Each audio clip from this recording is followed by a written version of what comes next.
itself, before doing the procedure, you ask the patient first, guys. Don't forget. Before doing the bed bath itself, bed bath from this down, ask the patient if he wants to void. Why? Because if the patient wants to void in the midst of your procedure, okay, everything will become soil. Okay, you will change the gloves because you touched the urine. Imagine that. Okay, so you ask the patient first. So it will become smooth when you're doing the procedure. So you ask the patient, Mr. David, do you want to pee? Or poo or whatsoever? Okay, maybe I want to pee like that. You can offer, if the patient is male, you can offer urina. This is the one I'm telling. If you watch my video, okay, for male patient, if he wants to urinate, you can give urina. Urina have is calibrated, okay? Measurement. You can measure it accurately. Then for female, okay, you have the bed pad. This if the female wants to pee and to poo. If the male wants to poo, you can use this one. You cannot use this, okay? This is for Urine only. okay? So please. Next. So let's go with after the face what we're going to make. Bath. Arms. Okay. So we need to do a certain procedure, okay, on the same side first. We need to do same side first before going to the other Like side. one We at a cannot time. do here, okay, one arm, then I'm going here on the other, then I'm going to the right arm. You know, it will help you? No. It will take too much of your effort. Imagine you have 10 patients to bath. Okay? You'll become tired. Okay? So you should preserve your energy. Okay? So, we will expose this hand. Okay? Then, we will put a But blanket. blanket under it. Okay? Expose the part that you are bathing only. Okay, and you should divide it into 3. Hand to elbow, elbow to shoulder, and shoulder to armpit or axilla. Okay? So, what we are going to do, wash, rinse, and dry. Okay? Wash, Now, rinse, and dry. Wash, rinse, and dry. okay. Wash with soap. It should be from distal to proximal. What's the reason? From distal to proximal. For the blood to go back to the heart. Very good.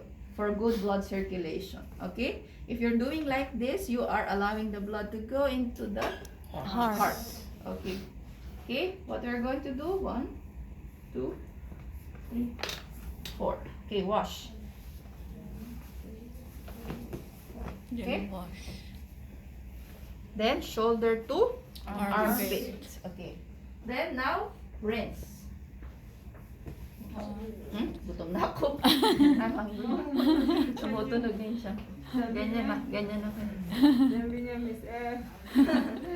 Then we should Dry. This is the reason why you are putting the towel here. Okay. Okay?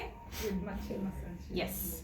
Then we can put deodorant if the patient prefer or if the patient is not allergic to the deodorant.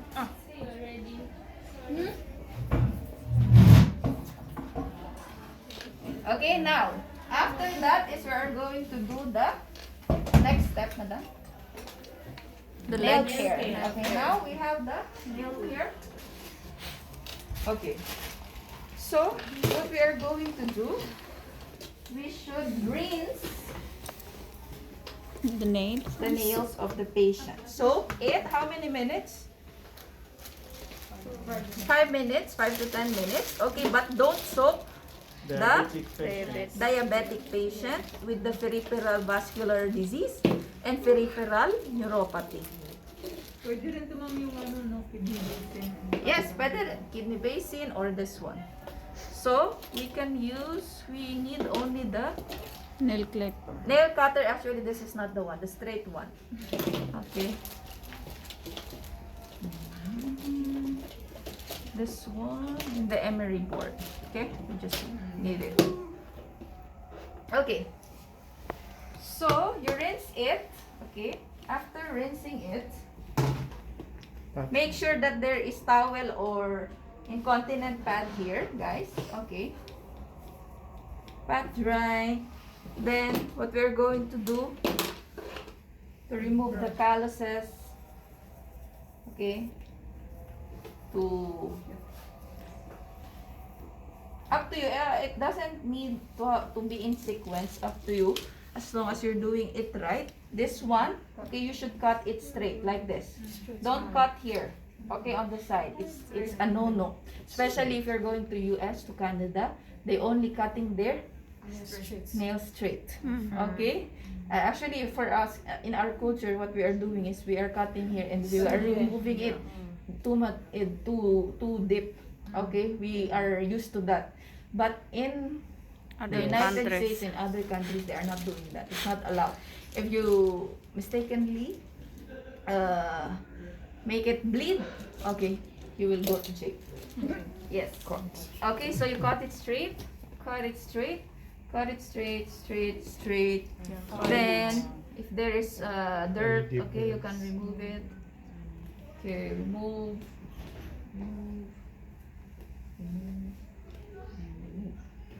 Okay, then you can use it again. Diba? Aalalain yung pasyente. Enslave you.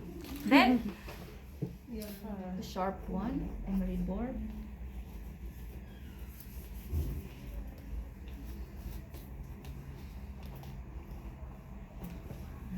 Okay, then this is holistic nursing care. Okay, Massage. Okay, done.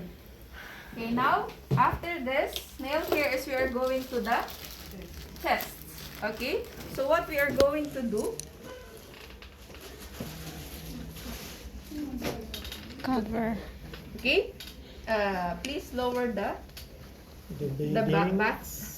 bath towel. Okay, this is bath towel, and then the towel put it here. Okay, now same technique. Wash, rinse, Wash, and rinse, dry. and dry.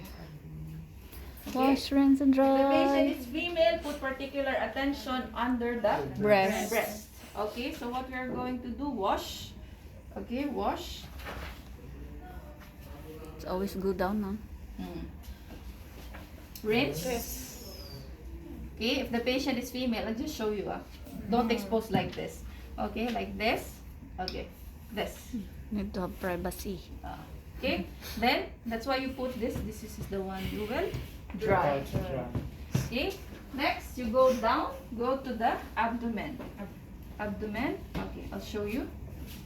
Down, wash, rinse. Okay, pay particular attention to the belly button because you know dirt is accumulating on that. Okay. also that one. If the patient is having incision or any wound, please don't put pressure on that. Especially if your patient is having stoma like this. You know stoma? Stoma is for if they are passing their stool in this part. If they have colon cancer. I told you about this, right? How you are changing like this. Stoma. This is stoma. Colostomy, ileostomy. This part. Don't put pressure on that. Okay? Don't put pressure on that because this tissue will die if you put pressure. Okay? So, in between only, like this. Okay? So, wash, rinse, and Dry. dry. Next. Legs. Okay, Legs. now, put it up. Legs na. Remove it. Small. Legs. Yung IV now. Ano yun siya? But stop it when you have, what time is it? I'm hungry also. 1:45. We'll have break. We'll just finish this part. So this one, guys. So wash, rinse, and dry. Same Flawless thing. ni Mr. David. Flawless yan. American yan. American. Flawless? American.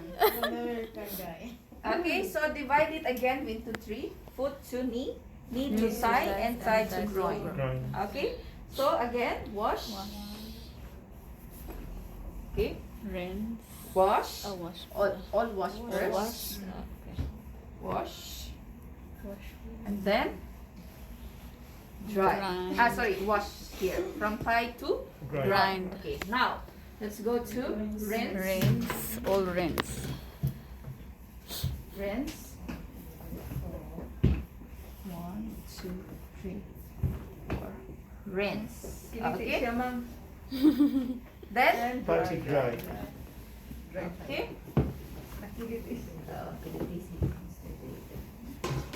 Okay. Now let's do the foot. Foot Nail. Hair. Okay, now we will rinse. Okay, except Soft. for the patient. Make sure that there is towel and incontinent pad or incontinent pad here. Okay, make sure you soak it for 5 5 to to 10 10 minutes. minutes. Don't soak patient with Diabetes. peripheral vascular disease, and with peripheral neuropathy. Neuropathy. So rinse it. Vascular Okay. disease. So if you rinse it, make sure, okay, you know guys, there is fungal infections accumulating here. Okay, so make sure you are having your PPEs. Make sure to rinse the in between of the toes. Okay. Okay. Then remove. Remove. Pat. Dry. That's right. Okay. Then same procedure. Pwede na si ma'am tumatapit pa lang ako. Manicurist na. If you have one patient, you can do it.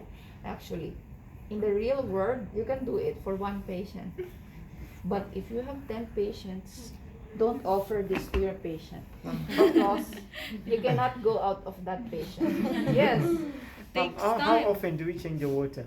Huh? How often do? As long you should check it regularly. Okay. Okay, so you should check it regularly. For the If moment, you the found temperature. it that the temperature is cooling, okay, you should change it. Ah, Okay. temperature. Okay, Okay. cut it straight, straight, straight. Then Fine. Remove Remove that. the dirt.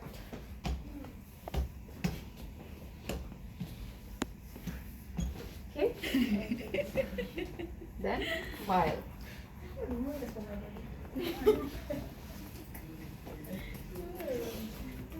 Okay, aywa. Train. Ay, sorry. Rice it. Sama natin yung ano, baga may dry yan. You Ma'am. know, my students, when they become caregiver after they graduated, okay, they are complaining to me, Mom, why you teach me like this with the massage and everything? You know, my boss is always asking. I cannot do, like, they are always asking me to do the massage.